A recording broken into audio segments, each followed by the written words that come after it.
Namaste. Good evening, everyone. We from the Panchajanya organization had started a AIPGT Sankalpa series to help the current aspirants for pursuing post graduation in Ayurveda by providing various notes, multiple choice questions, and part of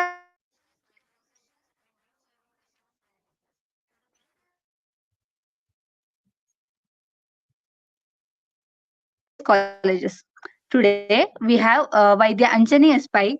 She's pursuing final year post graduation in Department of Panchakarma in Government Ayurveda Medical College, Bengaluru. Uh, we are glad to have you here, ma'am. Um, Over to you, ma'am. Okay. Thank you, Sneha, for the introduction. So I hope I'm audible to everyone. So today I'm here to share a few tips and strategies that helped me during my PG entrance because not everyone will know how to deal with certain situations, be it the preparations, be it the exams, and also post exams when you have to make a choice about your colleges, courses, etc. So I'm just here to share some light on these topics.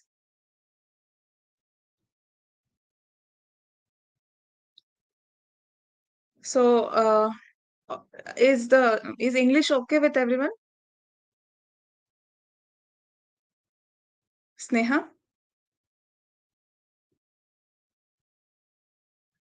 Sneha, I think there is some issue. I'll just wait for Sneha to connect. Yes, ma'am. Yes, ma'am. You can start now. Okay, so will you be starting with the questions? Yes, ma'am. Just a second. Sure.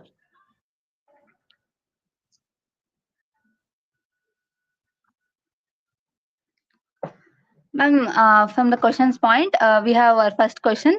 How did you Yeah, structure your study schedule for the preparation of AAPGT? my study schedule. Okay.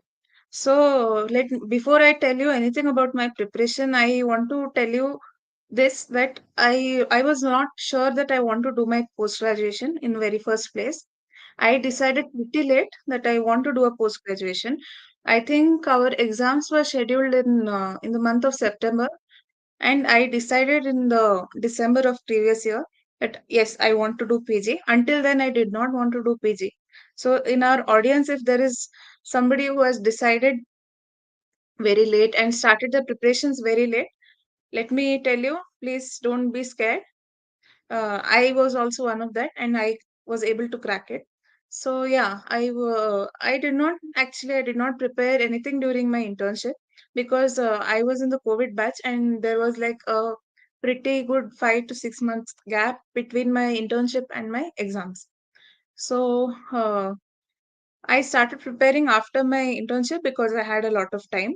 So my strategy to prepare for the subjects is that one was repeated revision. That at least every subject I wanted to revise at least 3 to 4 times, because with one time it is very difficult to remember everything. So the main issue with preparation for any competitive exam is that all throughout our undergraduation we are prepared in a different way because our syllabus is so vast and the question papers, the examination pattern is so different. So the preparation is very different compared to a undergraduate exam and a competitive exam.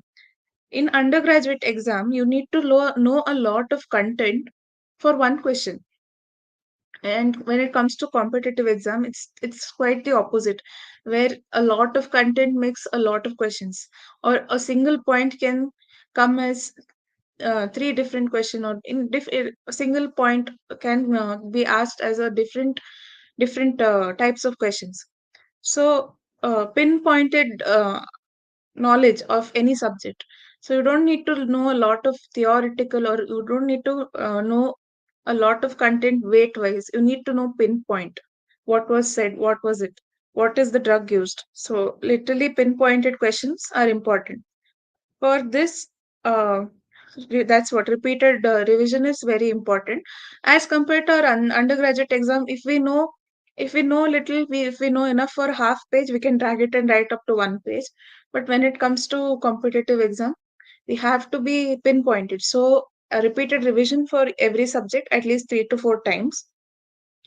Then uh, other than like the best way to prepare is if you get access to any of the material from the coaching center, because they have already listed what is important. They Of course there will be chances that they would have omitted something, they have left out something, that is secondary, but they have already compressed the syllabus from one whole textbook to few pages by picking out what is important, the point wise, the pinpointed question which may be asked. So coaching center material, all such things will be helpful.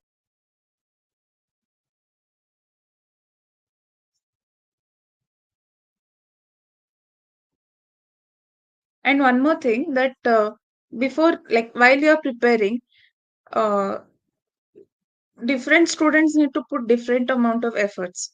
So I was a student who wanted a government college and a government seat. So I did not want, because considering the financial considerations, I wanted a government seat in a government college. So if that is the case, you will have to put more efforts than a person who wants to just qualify, and he may be eligible, like he may have the privilege of taking a payment seat or a government seat or a management college.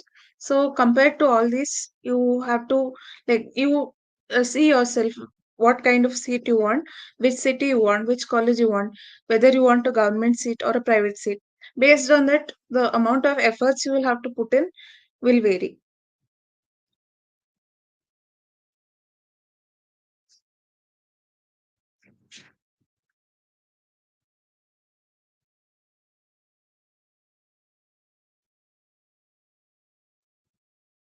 Can I go on to the next point,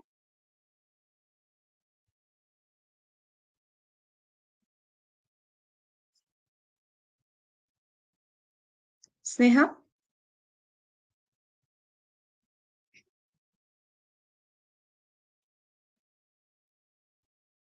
So, I will next talk about time management during the preparations, especially.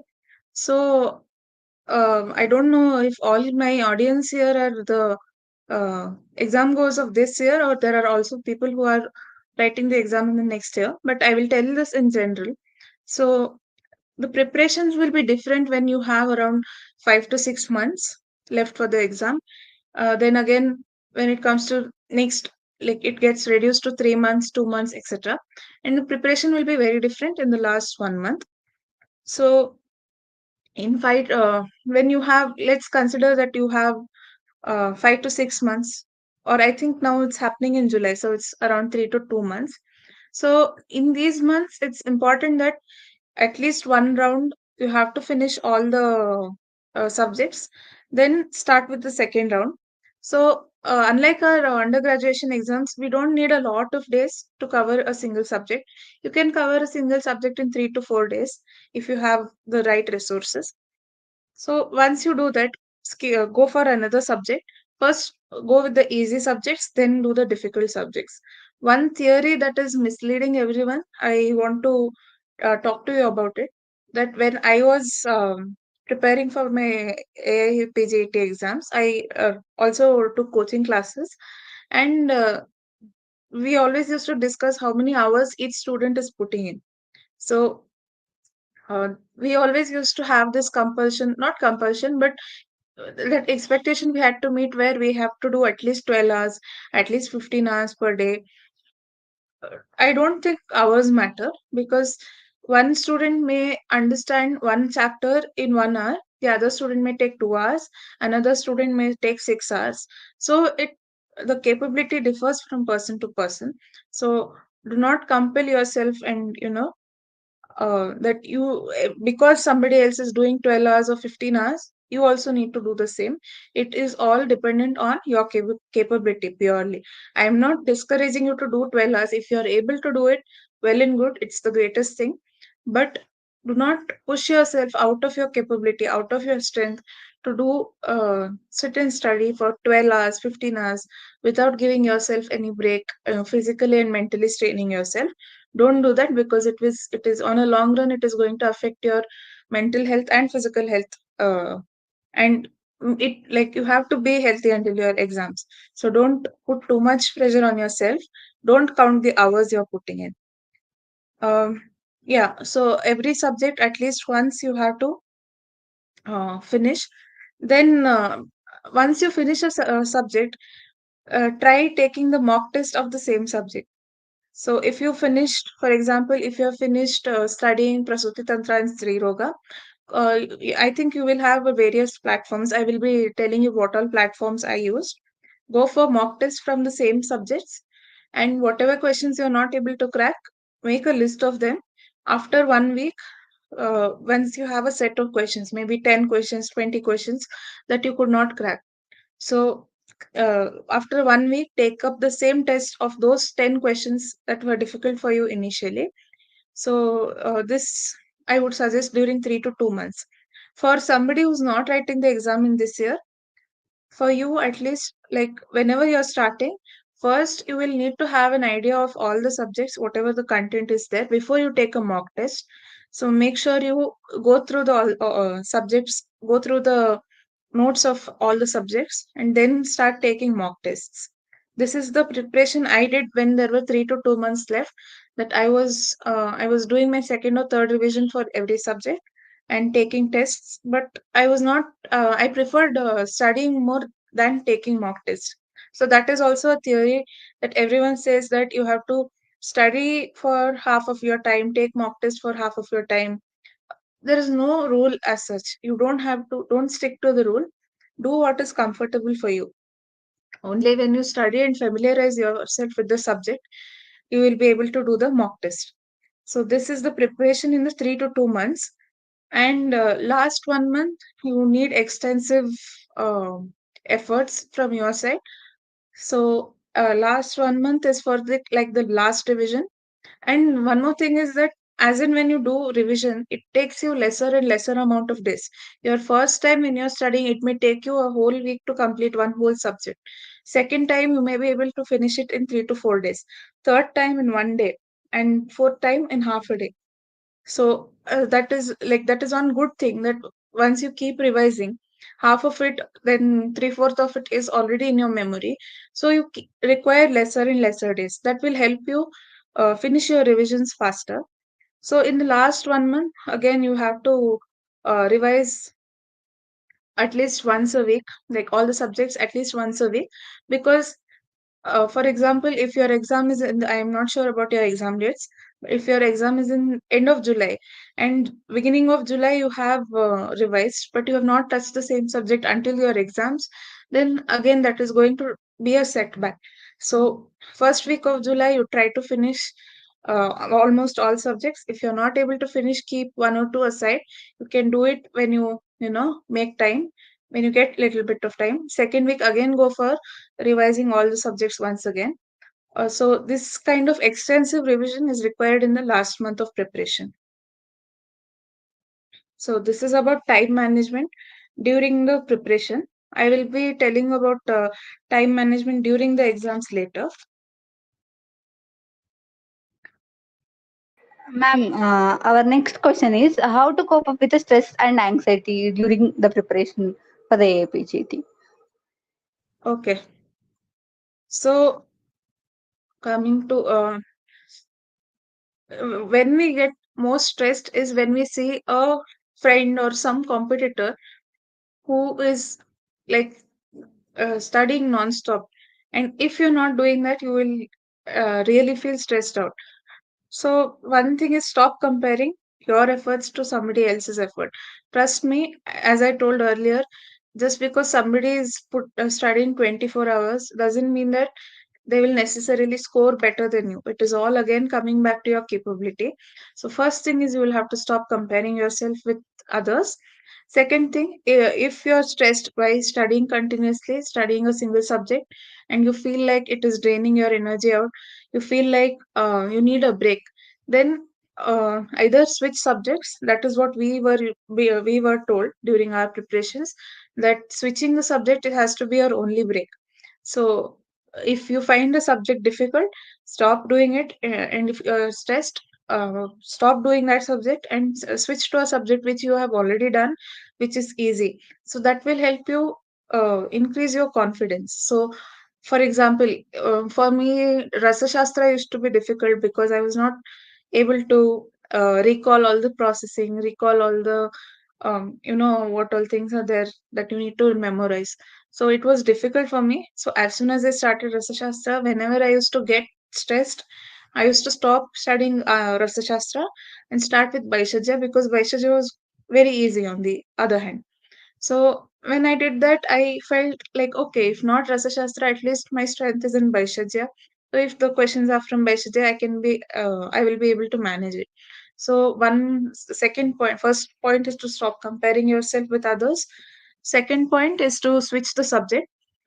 The other stress buster, what I can say, is taking a mock test. So, studying requires a different kind of energy. It requires continuous concentration, and one, as opposed to that, if you're feeling very much stressed by studying for a long run, just stop studying and start taking mock tests. So, what happens with mock test is like, it's like you're taking a quiz, right? It's just questions and you have to keep answering it. So once you take a mock test, if you've done very well, definitely you'll feel better. If you're not done well, at least you will have to sit and go through the questions you have dealt wrong and study them. So at least that question paper you have dealt with, and you're good at solving the same question paper next time. So mock test can also be a good stress buster for you if you're studying continuously for a long time, or you're studying a difficult subject. And the last point for stress buster is, if you're not able to do any of this, if you're not able to switch subject and still study, if you're not able to take mock test, then give yourself breaks. Have a reward for yourself. So during my time, my reward was that I will watch an episode of my favorite series. So I used to tell myself that, okay, I will try and study for 3 hours. I used to calculate by hours, or I used to give myself goal that I will try and finish these many topics. If I finish that successfully, I will watch one episode of my favorite series. So have a reward for yourself. Keep something that you always like to do. Maybe a game, it may be watching something, it may be going somewhere. Anything like that, have a reward like that for yourself, and try doing it during your break. So once you come out of this preparation phase and do what you like, you will feel refreshed, and you may be able to go back and study again after the break. Last point, if you're not able to study even after the break, even after changing the subject, you're finding it difficult to study, even after taking mock test, you're not able to study, then you will have to like rest for that day, maybe take rest for that day. This is considering you have a lot of time, not on the previous day of exams, of course. So uh, the next day you will have to put in more hours and more efforts. Just call it quits on that day. These were the tips I followed during my exams when I had a lot of stress. And there's another point: stress management and motivation. This is about stress management. Motivated. There will be times during our preparation that sometimes even I have questioned myself: do I really need to do PG? Do I really have to go through all this to get a PG seat? That is when you have to have some goal in your mind that will keep you motivated. My goal in my mind was that I definitely did not want. I was very sure about what college and what seat I wanted. That is whatever I'm currently pursuing. So I just kept this seat, this college in my mind. So that kept on going, kept on helped me keep on going. So you also can have some goal like that in your mind. Maybe imagine the college that you want to take your seat in, or imagine the subject that you want to excel in. If you don't have either of these, maybe imagine something in a long run. Imagine yourself as a assistant professor of some reputed college. So to achieve all this, you will definitely need PG. So have some goal like that, that will definitely drive you to study and to take the efforts that are required for cracking this exam. Yes, ma'am. Next, we'll go to exam day strategy. What was your approach on the day of exam? Okay. Uh, at least, see, I did not follow it, but I will definitely tell this is one mistake I did. Please don't try and revise things on the day of exam, because I'm sure you have to reach pretty early to the examination center and all that. There is no, and you will always like, even though everyone is telling you to be calm, and you are being calm, but there is some level of subconscious stress that your body and mind is undergoing. So during this phase, there is no point in last minute revision. Last minute revision will help you with theory exams, definitely. But when it comes to competitive exam, it's the day of the exam and your mind doesn't know which subject to touch. There are like 13, 14 subjects, so many samhitas, so many mnemonics that you have made. All these things, even though you have made short notes, all those things, it's still a lot of content for your brain to process on the day of exam. So my tip for you would be, on the morning of exam, please do not revise anything. Whatever you have revised will definitely be in your memory, even just before the exam, even though you're feeling like you do not remember anything, you don't know anything. If, of course, everyone will be feeling like that. But once that question flashes in front of you, in front of your eyes, you will definitely recall it. So, no revision on the day of exam. Make sure you get very good sleep on the previous night of exam, even though because of stress you may not be able to sleep so well, but at least do not spend half the night, three-fourth the night revising topics, because if you are not, if you have not slept well, you will, you may be feeling drowsy the next day. Your memory may not be as sharp as it has always been. So make sure you give yourself a good amount of rest and good sleep on the previous night. And one more thing which I did not do is, I think, like when you, if you are going to a coaching center, or even otherwise, maybe your colleges, they will tell you the process at the examination hall. So what are the documents you need to carry, what is first verification, after your verification you will be sent to your examination room. There again they will be cross checking your number, etc., etc., your center, etc., and then you will be made to sit in front of the screen, and that there will be a different process when you start, like before starting your exam. Familiarize yourself with that process on the day of exam, because this happened with me. I went to the examination center, and the person who was cross checking the register number in the center, he, I think he missed out my number in his list, and he said that my exam is not here, I have to go elsewhere. Like my name is not on their list. This is like 10 minutes, 15 minutes before the exam. That got me very, very stressed at that moment. And all I was not like, all I was able to think of was to write the exam. In my mind, none of the subjects were going on. I was very, very stressed. So, hmm, this kind of stress just before the exam, it will hamper your capability of answering the questions. When your exam is in like 15 minutes and somebody is telling you that you cannot write the exam now, your center is not here, that is scaring you definitely. And imagine what will happen to whatever you have studied. It is taking a hit. So be prepared for such. Ultimately, like somebody else cross checked, my number was there and I was able to write, but that whole 10-15 minutes of chaos created so much disturbance in my mind that initially it was difficult for me to remember, like it was difficult for me to come out of the stress and start recalling the answers. So be prepared for such chaos. It will be there, because so many centers are like, there will be so many centers and so many arrangements. They will have some mishaps, but you will be like, it will just tell yourself that it is going to be okay. You will get your exam. Familiarize with this process and be prepared to have any like small problems. Be prepared for it, because it will, if you're prepared for it, it will not make you panic. We don't need a panic just before you attend the exam. So the another tip is that you familiarize with the process that is to be done at the examination center. Be prepared for small problems and mishaps. It is going to happen. Do not panic when this happens. There will be a lot of people to help you. at the center. They will take care of you. Even when it comes to the system, computer system, there will be some issue, maybe the internet issue or some connection issue. Expect such mild small problems, because it will not make you panic. Once you have already expected it to happen, it will not make you panic. Then exam day strategy is time management during exam. So I have told you about time management during preparation, but time management during exam is very, very important.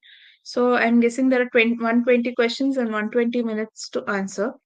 So my tip for you would be, keep the first 50 minutes to 1 hour to answer all the easy questions. So once you start, you don't have to keep answering in the order. So start answering from question number one. Question number one is easy, you answer it, okay. You're very confident, you answer it, okay. Go to question number two, okay, that also you answer it. Question number three is a little tricky. If you like spend at least 30 seconds on it, if you're not able to crack it, leave question number three, go to the next question.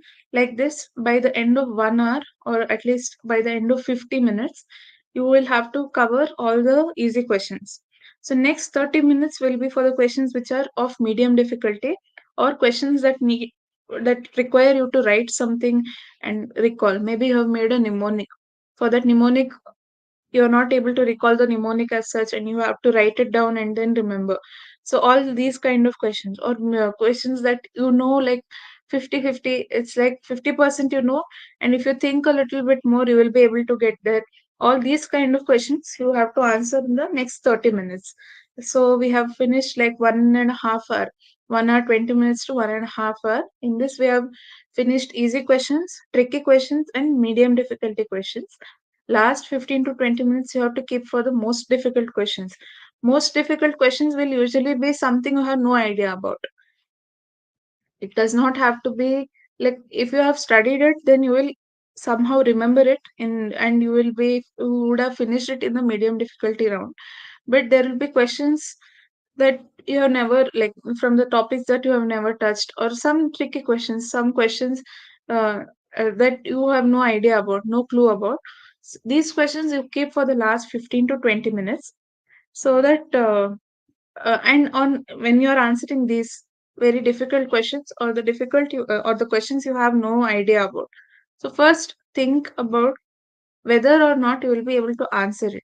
So if you look at the question and you feel like, okay, I have studied this somewhere, if I give myself a little bit of time and if I try to recall, if I will be able to crack it, first you think of that. Then see if it is worth the risk.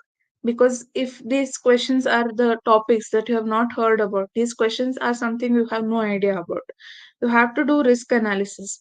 Is it safe for me to just guess an answer, like uh, uh, take a random guess and answer? And then if you think, like, you by then you would have already known how many questions you have answered correctly, how many may be right or may not be right.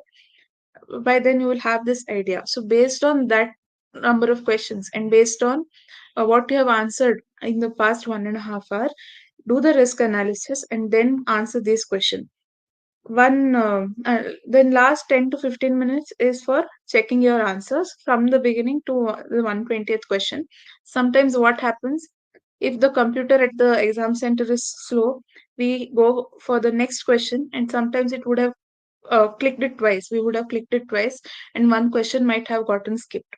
So, in order to prevent all this, in the last 10 to 15 minutes, make sure you read all the 120 question numbers, go through all the 120 questions. See if you know anything, and you have not answered that question. See if you have by mistake selected option B instead of option C. All such mistakes which can be prevented, and which will help you gain more mass. All these things you have to do in the last 10 to 15 minutes.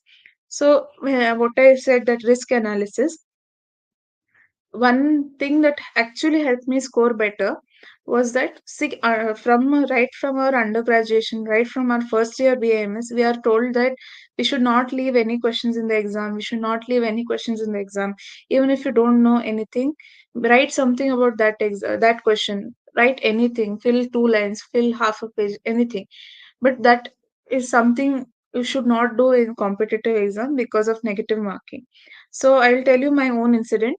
Out of 120 questions, I think I attempted around 80 questions, 81 questions, out of which 65 or something were right, and 16 were wrong, and 30 questions I didn't answer. 65 plus 15 is okay. Wait, yeah, okay. 75 questions I answered. 15 questions, 75 questions I got right. 15 questions I answered wrong, and then 30 questions I had not answered. So because of 15 questions wrong, I lost around 3.75 marks, and then 75 questions I got them right. Coming to the 30 questions I didn't answer, it was a very good, it was actually a good decision on my side, because another junior of mine or some friend of mine, like, who took the exams next time, they answered all the 120 questions. They made this mistake of answering all the 120 questions, even though they were not sure about certain questions. And the ranking differed by a huge margin because they lost more marks in negative. So the ranking differed by a huge margin. So I will tell you that whatever you are 100% or at least 90% confident about, please answer it. Whatever you are like 50% confidence about, if there are four options and you are sure that A and D are not the answers, it is between B and C. Uh, Take some time, and these kind of questions you can answer if it is between B and C.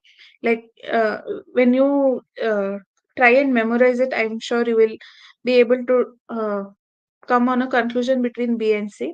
Like, what I'm trying to say is that when it has come down from four options to two options, it means that you are at least 50% sure that this may be the answer.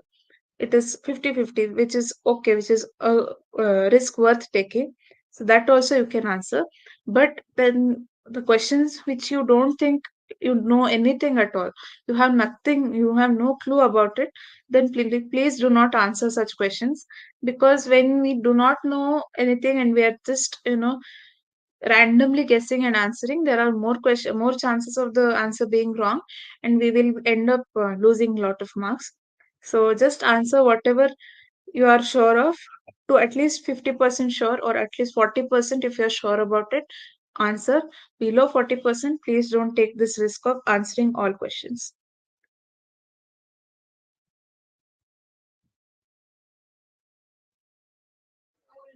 Ma'am, next, what were some mistakes you made during your preparation and how did you correct them? What do you wish you had done it differently? Okay.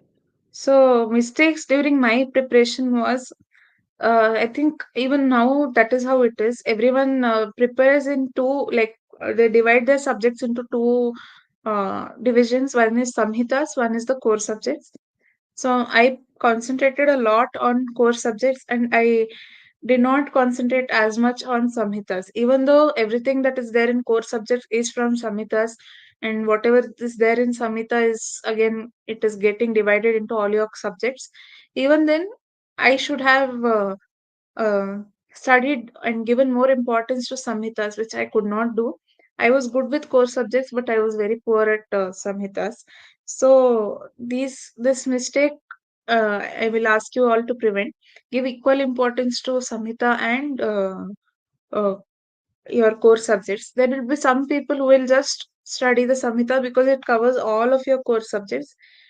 That, again, if you're comfortable with that method, then well and good. It is again going to be a good, like, you will remember a lot and you will know a lot when you study the samhitas. And then there will be other, like, people who do core subjects and then come back to samhita.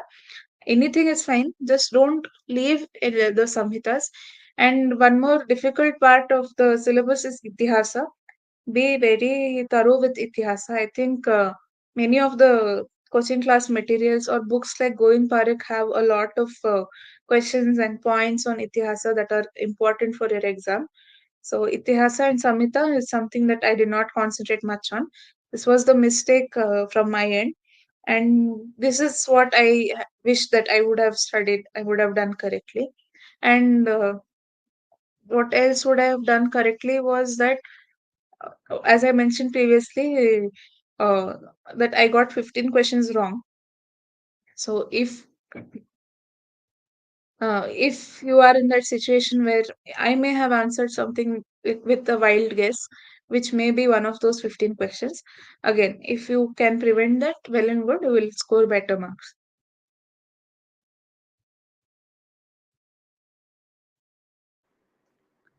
Our next question will be on resources and tools. Which study materials or resources did you find Yeah. most helpful? Are there any apps or online platforms you would recommend? Yes, definitely. Along with, I was already going to coaching center, so I had material from them. I had one whole book of questions from them. I was already taking tests from that book. But then I came across this app. I think many of you may already be using it. If you're not using it, please use it. It's called Ayur Quest. AYUR Ayur Quest, QUEST. It has a lot of questions. I started using the app like 2 3 months before the exam, 2 months before the exam, and every day I used to take mock test on that. And the good thing about this app is the app has subject wise questions, then it has previous year question papers, then it has a real time, like it will real time measurement. Once you start the exam, it is going to actually give you 120 minutes. There is negative marking. So then you will get a scorecard at the end of every test, and then it will show the statistics of all the tests you have taken. All such features are there in this app called Quest, which was really helpful for me. And once you have already taken a test, it will show the wrong questions, the right questions, everything, and you can take it up again. So this app helped me a lot. I would recommend my audience to use this app. But just now I was just going through this app on the Play Store, and I've seen that so many other apps have also been released. In during my time, I wrote my exams in 2021, and during that time there were not so many apps. Now I saw at least 8 to 10 apps related to your AIPGT exam preparations. I'm not familiar with the other apps, but I would urge my audience to go through all these apps and see what works the best for you. It's a great thing that the apps are being developed for our exams, because AIPGT exams were like a very um, less known about. Not everyone would know about this exam. Everyone would compare our exams with NEET PG. Everyone would ask us, "Are you writing NEET PG?" Then we would have to tell them, "No, NEET PG is for the other courses. We have our own exam called AIPGT." But now we have come to this point where there are good number of apps for our exam preparation. So go through these apps, see which app you like the most. We see which app is the best for you, and you can rely on these apps. Ayur Quest is one app which I would recommend for you all. It was actually helpful for me. And other tools is, of course, you will get some or the other material from your coaching center. And I think even in these apps, you will have some notes. I don't know up to what extent it covers all the points from your syllabus. I'm not sure about the notes part. At least for the mock test, this app is very good. So you have to rely upon Samita and your sources from coaching centers, etc. One more book I think everyone knows about is Govind Parekh. Just one suggestion: if you're taking up Govind Parekh, don't if you're starting your preparation from this month, don't try solving or try studying Govind Parekh from this month, because you will not understand anything. Once you have at least revised the subjects once or twice, minimum once at least, only after that you have to go and study Govind Parekh. Only after that you will remember. If you directly start preparing with Govind Parekh, it is difficult to remember, because you don't have a background that is, your background with that subject is not that good when you are starting initially. So these are the resources and tools I used for my preparations. Ma'am, next, subject specific tips. How did you approach high yield subjects, and any tips for the specific subjects that you found particularly challenging for the preparation? Okay. So, coming to the subjects, maybe you can divide the subjects into these categories: easy to understand and easy to understand, easy to memorize, difficult to understand, difficult to memorize. So, I would put Prasuti, Kamara Britya, Kriya, Rachana, Dravya Guna, Roga, Kaya Chikitsa, all these things. It is easy to understand because there is not a lot of things you need to memorize. Then the subjects which need you to memorize are Dravya Guna, Rasa Shastra, Agada Tantra, when it comes to some points like Vishavega or such. These are the things, even though you understand, you will still have to memorize them. So these are the subjects that are that you have to memorize. Then there are subjects which are difficult to understand, which will be Padartha Vignana and Samhita. Padartha Vignana, because you studied Padartha Vignana in your first year of BAMS, and now you are already minimum 3.5 years apart. So you're not your memory of your classes or your memory of Padartha Vignana that you studied in your first year is not so fresh. So you will first time if you read Padartha Vignana, first you will have to understand everything again. Provided like if you have forgotten what you have studied in first year, like I did, so you will first have to understand the it may be Vadas, it may be Darshanas, all those things. First you need to understand it. Even coming to Samhitas, certain quotations that are that look easy to us when but some like the real meaning is hidden only in the commentaries, so you will have to read the commentaries to understand the quotation. So Padartha Vignana and Samhita are something that are little more difficult to understand than your straightforward subjects like Kaya Chikitsa, Prasuti, all such things. Then there are things that are difficult to memorize. That would be Agada, Rasashastra, and Dravya Guna to some extent, because there are a lot of drugs that you need to remember. For example, in Rasashastra, there are various varga, each varga having so many drugs under them, so many mineral compounds. Each each thing has different information about it. So it requires a lot of memorization. So I would suggest that first, you finish the subjects which are easy to understand and easy to memorize. Then you go further, difficult to understand and difficult to memorize subjects. And even while revising, have lesser time for the subjects that are easy to understand and memorize, and have more time for the subjects that are difficult. This is subject specific tips I would suggest. And of course, again, coming to the uh, tips that everyone gives is that make mnemonics for probably Rasa Shastra will require mnemonics. I think there are certain books also which has mnemonics for subject specific mnemonics. I am not very sure which publication they are from, but I have come across these books which have mnemonics for the each and every, maybe Rasa, Vaishajya, Raveguna, Agada, all these things they have mnemonics. So these are the subject specific tips I would advise to you. Ma'am, next, the major point, general advices. What is the Okay. one piece of advice you would give to current aspirants? How important is it to have a study group or a mentor? Okay. One piece of advice I would give to current aspirants is that if you're thinking that you will not be able to do this, of course, when we start preparation, we will always feel like, okay, I'm not going to get through this. I will not be able to crack my exams. I'm not good enough. That is one feeling that probably everyone experiences. Let me just tell you this. It is possible. I have seen and I have heard of people who have studied in the last 1 month or last 20 days and still cracked the entrance exam and got a good seat in a good college. So please do not discourage yourself. More than discouraging yourself, you have to boost your own confidence by saying that you will be able to do it. Just because one day you're not able to concentrate or one day you're not able to study doesn't mean that that day is going to make you fail your exams. It is just one bad day. It is not that all your preparations are going waste because of that one bad day. So don't pull yourself down. Don't have thoughts that pull you down, that you are not good enough, you have not studied enough, maybe you have started preparing late. These may be the factors that are making you feel underconfident. And again, mock tests, maybe you are doing very bad at your mock test.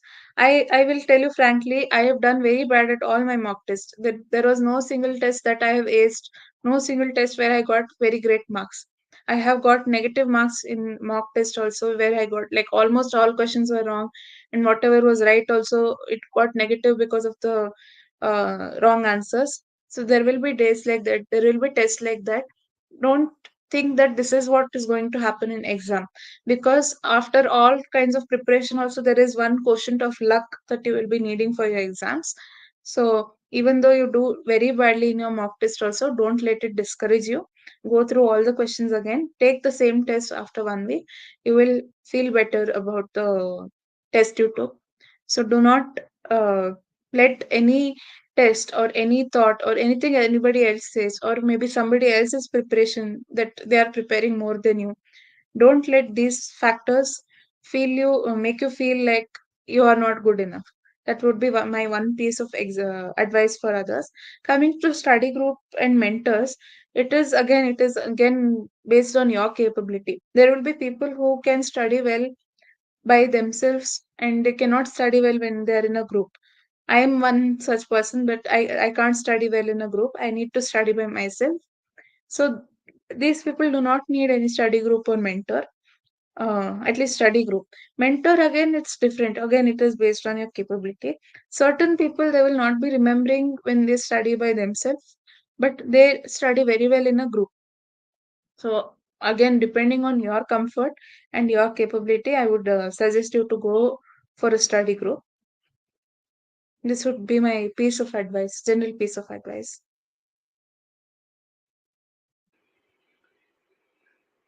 Ma'am, next, post-exam insights. How did you cope up with the waiting period after the exam? How did you choose your specialty and college post results?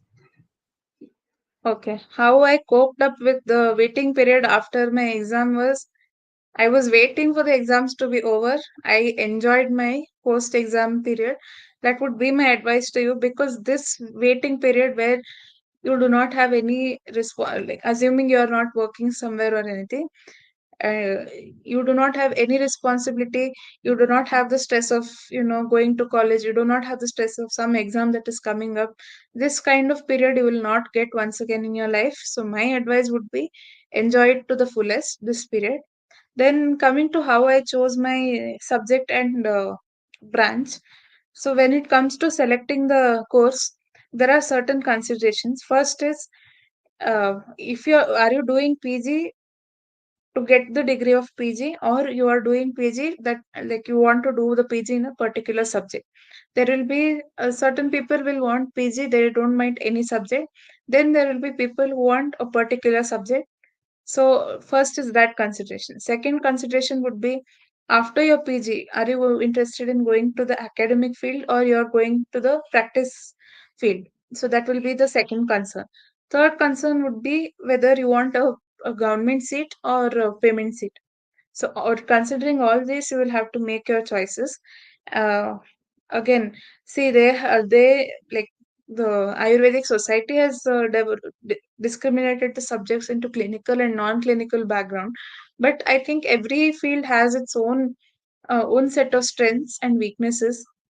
So just because somebody did a PG in the non-clinical base doesn't mean that they're not good practitioners.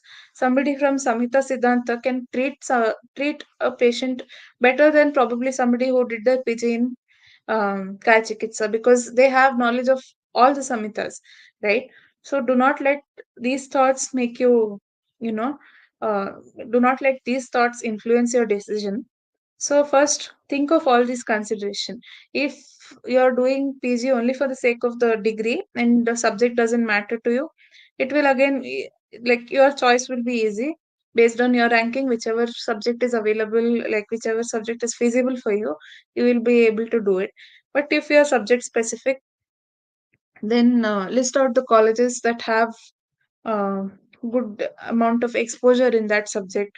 If you are probably, if for example, if you want to do your MS Shalya Tantra or MS Chalakya, list out the colleges that have good number of patient input in these uh, branches. List out the colleges that have good teaching faculty.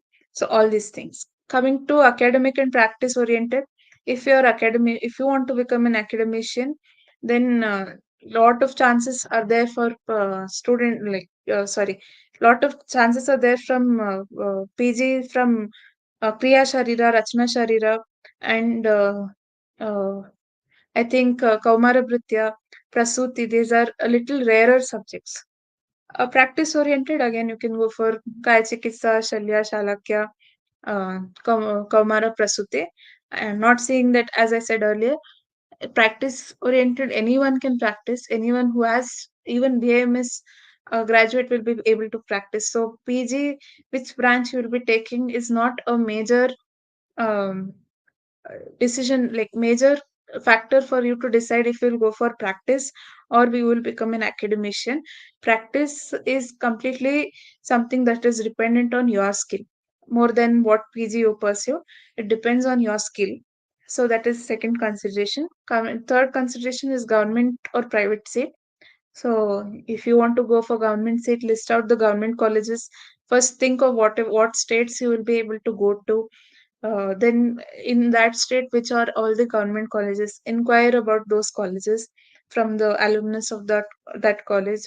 Then private also. You will I, see. I will not say that government college is always superior to private, because both have their own pros and cons. So government college, of course, you will get a stipend, but there will be certain drawbacks. That maybe it may be the facilities, it may be the infrastructure, all such things. Private will be very strong with the facilities and infrastructures, but it is a non-stipendary seat. So depending on all this, you will have to select your course, the subject you want to pursue your PG in. This would be the considerations.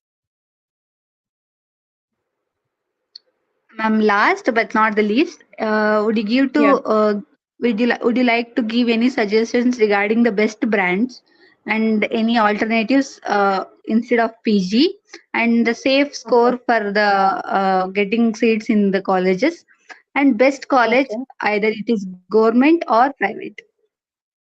Okay. Uh, the best branch to do PG, I think it is a very subjective question. I am doing I'm doing my MD in Panchakarma and I am very happy with it. So I will say Panchakarma, but somebody who is doing their MS in Shalya, they would say Shalya Tantra. So there is nothing as such, nothing said best branch as such. It is completely subjective, but please make sure that you have interest in the field you are going to. If you are not at all interested in Prasuti Tantra and Stri Roga, but you are still going there only because it is going to give you a PG, you will definitely get the degree of PG. But if you are not interested, you will not be able to learn anything there. And it is, the PG life there will be difficult for you as long as you are not interested in it. So make sure that you have interest in the field you are going into, then that will only become the best branch for you. Coming to alternatives to PG, there are a lot of courses these days. I think one course everyone is familiar with, and many of my friends are also doing, is MPH. So, if you have finished your BAMS and you are doing your MPH, which is a 2 years course, I think there's a teaching opportunity in Swastha Vrita. You can teach Swastha Vrita in Ayurvedic colleges. Apart from that, you have uh, many other opportunities, such as like you will have more uh, chances in government recruitment. Other than MPH, there are many courses, 2 years courses, such as diploma in anatomy, diploma in physiology, and I've not made a list of all these courses, that, and it's such a big uh, like there are so many options that it will probably take a different whole session for that. But if you are sure that you do not want to do PG, there are a lot of options these days. So please go through all these things. There will be certificate courses in Kshara Sutra, 6 months training program in Panchakarma. All these things, it will definitely, if you're like, if you do not want to go for an academic field where PG is mandatory, and you want to do some course that will help you with practice, but you don't want to do PG. If you are of that mindset, then you can go for all these alternative courses. As I said again, I am not prepared for the list of Courses. There are a lot of courses you can go through. I think uh, College Dunia. There's a website called College Dunia, and on that only I have seen a lot of courses for Ayurveda. So you can go through that. Then coming to which college is better or which college is best, as I mentioned earlier, government college and private college, all of these colleges have their own pros and cons. Again, depends on what you want to do. If you really just want the PG degree at the end of 3 years, then it doesn't matter if the patient inflow is good or bad. That's why on paper PG also some people prefer. So again, it depends. It all comes down to what you want to do in the next 3 years. So I would not say that this college is the best, this college is the worst, because every institution will have its own pros and cons. I think I missed out one question. Can you repeat the last one? Yes, ma'am. The last one was safest score to get the seats in the Safe colleges. score. See, safest score, one is that you will need to get the qualifying score, but safest score to get so and so seat in so and so college, that is not predictable, because every year all your rank depends on how much marks the first rank holder gets. If the first rank holder itself gets very less marks, then you don't have to get a particular score. If you have scored less, also you'll get good rank. If the first rank holder gets very good marks, then even if you have scored less marks, then you will get a lower rank. So I don't think there is a particular score that you need to keep in target, because all these competitive exam depends on how everyone is performing. Your rank depends on how everyone else who have taken the exam have performed. So there is no safe score as such.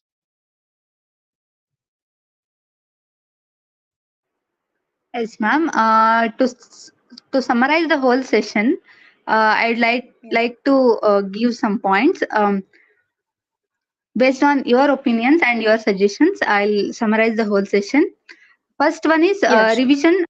Repeated revision is the main key, and to stop comparing yourself with others and preparing ourselves for any misleads during the exams, and risk analysis, focus on the samhitas and focus on the strong subjects you're familiar with, then having some goals or aims, uh, and the special one is websites and the apps you suggested. I liked all these points, ma'am. Then we are very glad to have you today on this session. On behalf of our Thank you. Panchajanya organization, we are very thankful to you for accepting our invitation. We are coming to the end of this session, and I'd like to wind up the session. Thank you so much. It was really nice. Because I was preparing for this session, I was able to recall my preparation days, my exam days, all this, and am really grateful that out of everything I said, even if one point helped one person, I will be really happy. So I wish all the aspirants, all the audience who are watching this live, and all the aspirants, all the very best. May your future be very bright, and may you be able to crack your exams with a very good rank. Thank you, and thank you, Team Panchajanya, for giving me this opportunity. Thank you. I'm really grateful. Thank you. Thank you, ma'am.